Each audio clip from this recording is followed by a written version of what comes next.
5 seconds to go.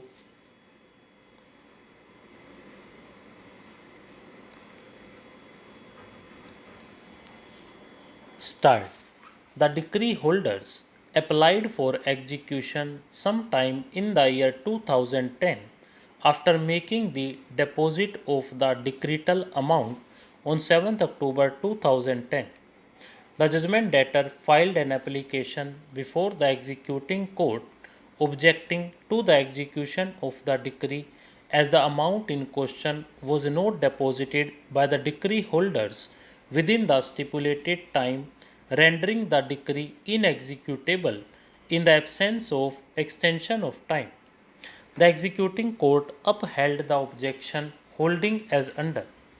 There is no documentary proof to show that he sought enlargement of time for paying the purchase money under Section 28(1) of the 1963 Act.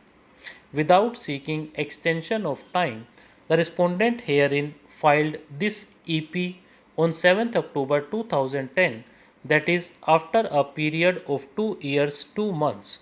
As per the decision in Sugula Venkata Subramaniam versus Desu Venkata Rama Rao, the execution petition for obtaining specific performance is not maintainable. On a revision having been filed by the decree holders, the High Court reversed the order of the executing court and held as under. The executing court was not clear both as regards the facts and as to law. On facts, it did not take into account the real purport of the decree. The relevant portion has already been extracted. The stipulation of 2 months was for the first respondent to execute the decree. That stipulation, no doubt, is coupled with the right to receive the balance of consideration.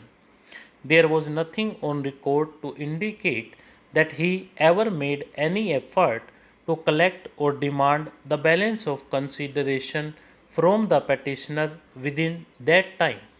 The plea of the petitioner that when he offered the amount the respondents refused to receive remained unrebutted.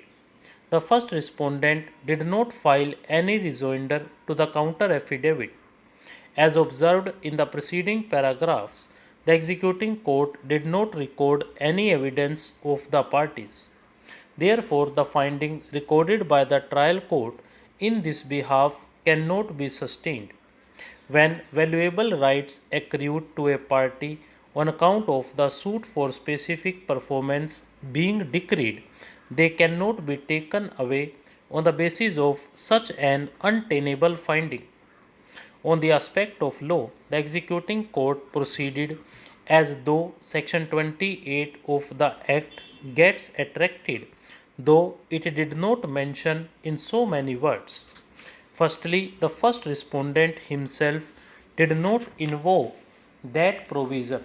Secondly, the provision gets attracted only where the court which passed the decree directs the decree holder to pay the purchaser money balance of consideration within a period stipulated by it and the decree holder failed to comply with the direction. It is then and only then that the court can consider the feasibility of directing rescission of contract. In the instant case, the time stipulated by the trial court in its decree was for the first respondent to execute the decree and not directly for the petitioner to deposit the amount. There is nothing on record to disclose that the first respondent has ever made any effort to receive the amount stipulated in the decree. On the other hand, the plea of the petitioner that when he offered to pay the amount, the first respondent did not receive the same remained unrebutted. The court must ensure strict compliance with the conditions stipulated in a provision which has the effect of nullifying a decree. Even where two views are possible on the facts of the case, the one which would sustain the decree must be adopted.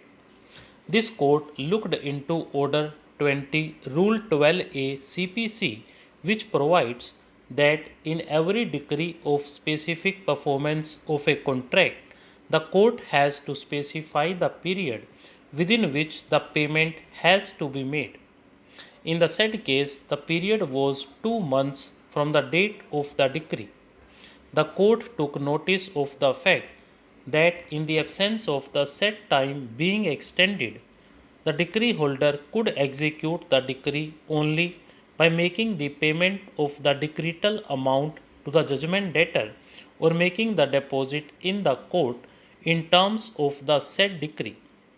This court also took notice of the fact that neither the said deposit was made within the stipulated time nor extension of time was sought or granted, and also no explanation had been furnished for the delay in making of the deposit. In such circumstances referred to above, this court rejected the contention advanced on behalf of the decree holders that unless the judgment debtor seeks rescission of the contract in terms of section 28 of the Act, permits the judgment debtor to seek rescission of a contract and also permits extension of time by the court, yet merely because rescission of contract was not sought by the judgment debtor would not automatically result in extension of time. Thus, the decision of this court in Prem Jivan Supra was altogether in a different factual scenario. The same is of no avail to the appellants herein. In the overall view of the matter, we are convinced that the High Court committed no error, much less any error of law, in passing the impugned judgment. In the result, the appeals fail and are hereby dismissed. Stop.